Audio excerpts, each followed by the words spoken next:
Hello, hello, friends. This is Becky with Becky Budgets. I just wanted to go ahead and come on here to do our week 4 budget for May. So as I don't know if I've shared this on the channel before, but what we do is we save the last paycheck of the previous month to pay the first week of the next month, which is why we're probably a little ahead posting these videos than other YouTubers. So hopefully that makes sense to you. I will go over that in more detail when I do my monthly breakdown. So before I get started, I had gotten a question about sharing how it is that I track our debt to kind of keep motivated and things like that. So I thought that this would be a perfect video to go ahead and start off and share that information with you. So I'm going to go ahead and turn these around. This is the sheet that I use to track our 52-week savings challenge. I did download it from the Budget Moms free resources. And what I've done is actually split them up by month based on how many weeks there are in the month so that I can pay into it monthly. And those are these values right here. And then my husband, who does them weekly, I just follow the little check boxes. So this is kind of how I stay on track with our 52-week savings. Now, with our Upstart loans, I wanted something to kind of keep me motivated. This one is also off of the free resources of the Budget Mom. And basically, our plan is to go ahead and pay off these loans within 2.5 years. So that's the goal. And the total of both of those loans is $59,580. Now, this sheet had 100 stars on it. So the ones that you see that are grayed are ones that don't fall into what we are actually paying off. And what I did was, since one of the loans is for $940 and the other one is for $711, I went through and marked all the boxes for the one that's the higher amount, which we should be finished paying in 16 months. And they're on here. I just kind of decided to make them shades of blue for the $940. Once we pay this off in 16 months, those $940 are automatically, so that we can keep the same amount going out to our Upstart loans, are automatically going to go to our new consolidation loan, which is why we have that goal of 2.5 years.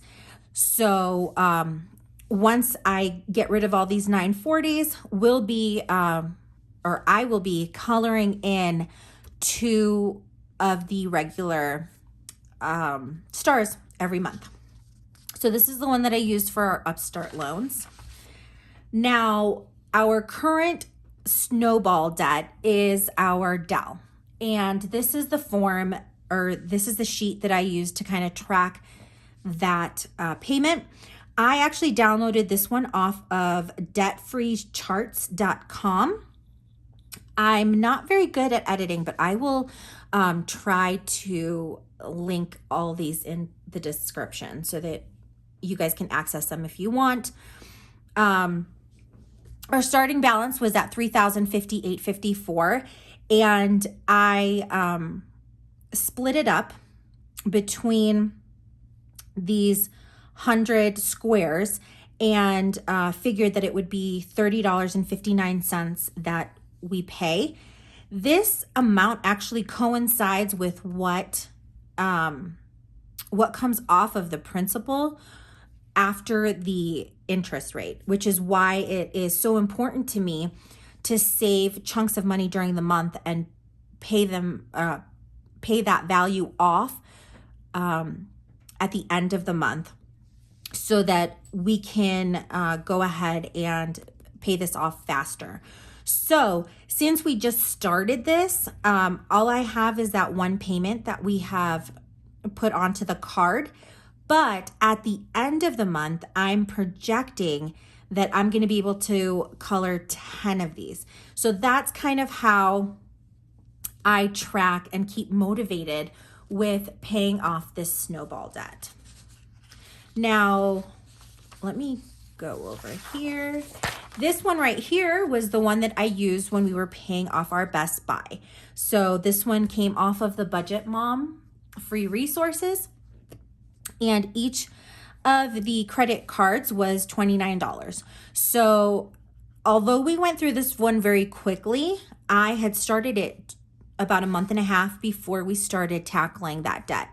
So I had some of these colored off before then. And so this one is completed. I went ahead and put a completion date on there. And to be honest with you, I think what I'm going to do is I'm going to put this in a page protector and keep it as record to keep me motivated to keep going. Now, as you all know, I'm not the type of person, because I feel guilty saving more than I'm paying off towards debt.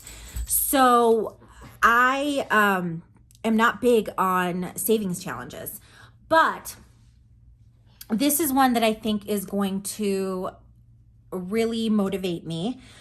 As I've shared before, I am going through fertility treatments. And in order to move on with our next treatment, my doctor has asked me to lose about 10 pounds. She said between 10 and 13 pounds before July.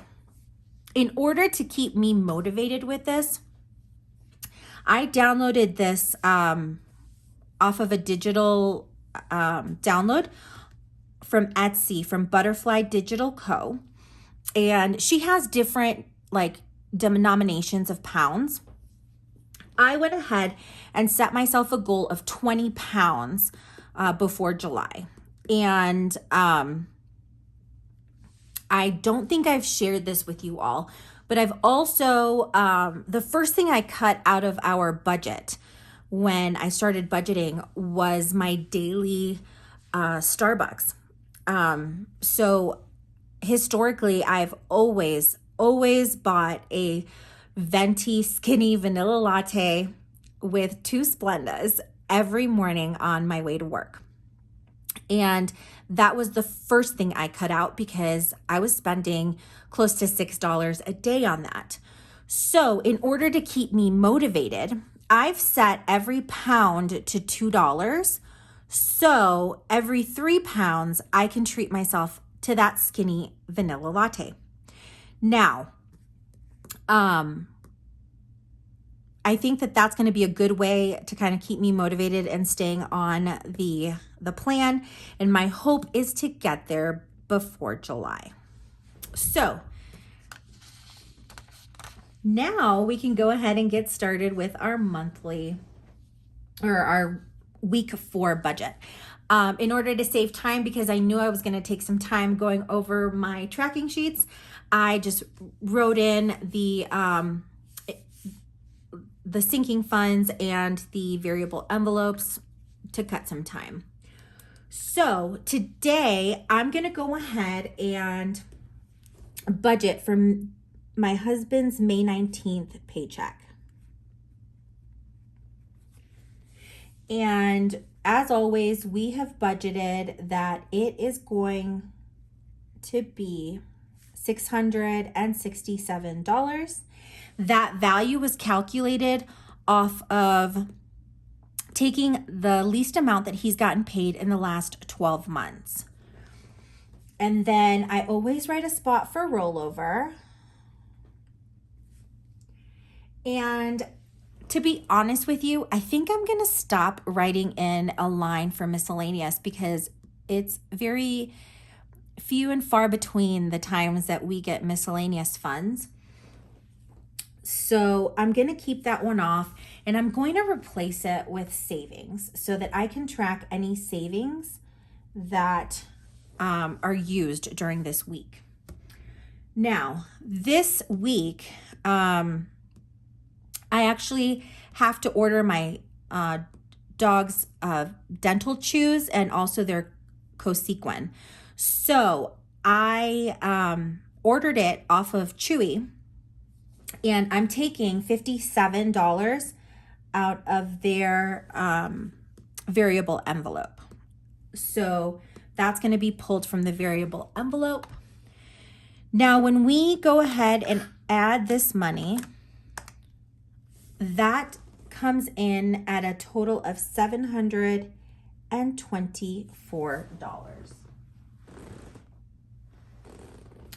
I heard a little weird sound, but both my dogs are lying in their beds.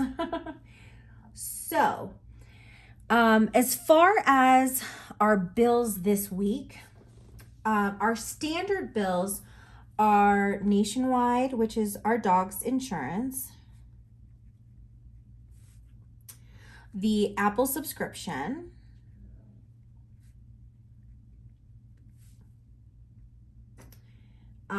my Slate card, and then hold on. So the two that were for this week are Nationwide and Apple subscription. If you remember, I'm also pulling the ones off of the 27th to pay early so that I can save that last paycheck in May for the first week of June. Man, I can't believe it's almost June. So those are going to be the Slate, Amazon, and my husband's phone. Now, Best Buy did come in with some residual interest, so that's going to come onto this list as well. And I'm going to go ahead and put the Chewy payment on here. And that's for those treats that I had to pay for my dogs. So Nationwide is due on the 21st.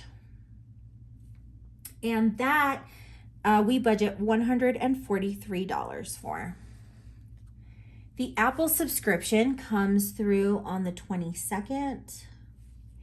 And we budget $21 for that. My Slate minimum actually went down to $32 a month. And thanks to one of my subscribers, in order to kind of pay this off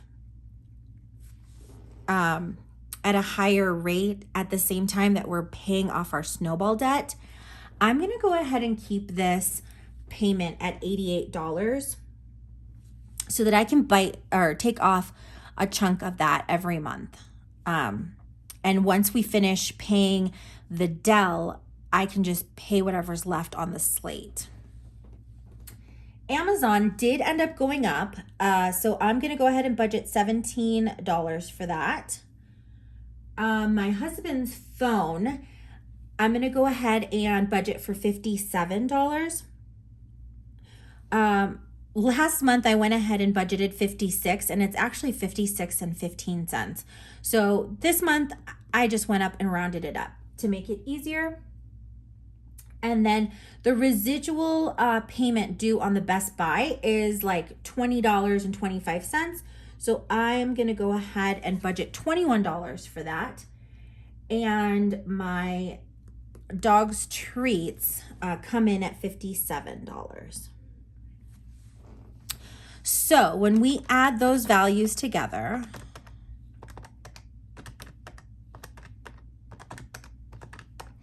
we end up with a total of $404. Now, when we take the $404 from our income, that leaves us $320. Now I pull that value down, and we have already met all of these. Now I'm making a little bit of an adjustment because I liked the fact that we had kind of capped this out and that I wouldn't have to include it in my budget for June. So my plan is to kind of replenish what we're taking out of savings this check. And then I'm going to take $50 and put it into pets. And then I'm going to go ahead and pull $7 from miscellaneous and replenish the pets envelope, just so that I can keep that capped off and I don't have to worry about the $150 next month. So that's going to be an envelope total of $50. And when we take the $50, oops, I did not put that in right. When we take the $50 from the $320, which was left over, that's going to leave us a total of $270. So when we pull that $270 over, I have listed all of my sinking funds. So medical is going to go ahead and get $25 this week. Vet, household, gifts, and car maintenance all get $15.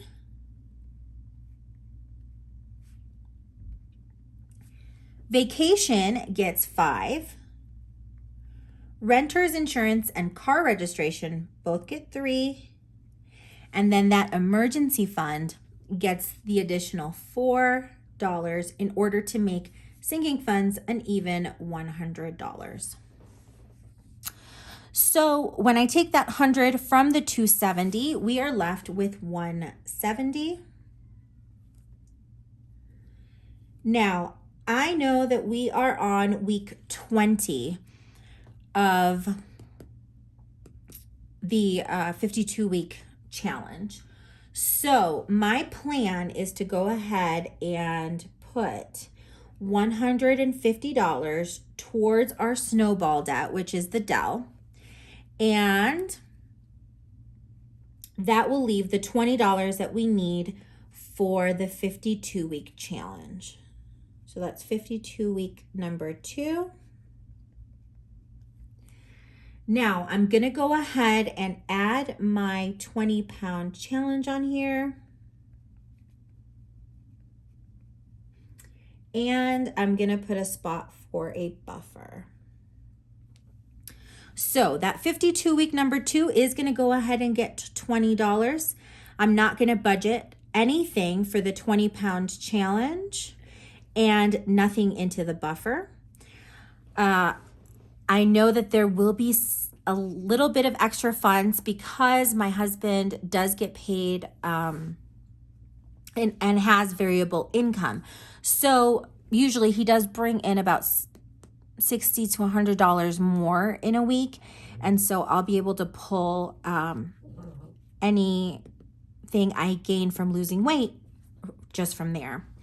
So my savings total is going to be $20, which is projected, which will get us to that zero-based budget. Now, as always, let's go ahead and do my math. So $724 is what we project to be our income. And I don't think it's really income because we're using part of our savings, but we'll keep it at $724 minus the bill total, which is $404, minus $50 for our variable envelopes.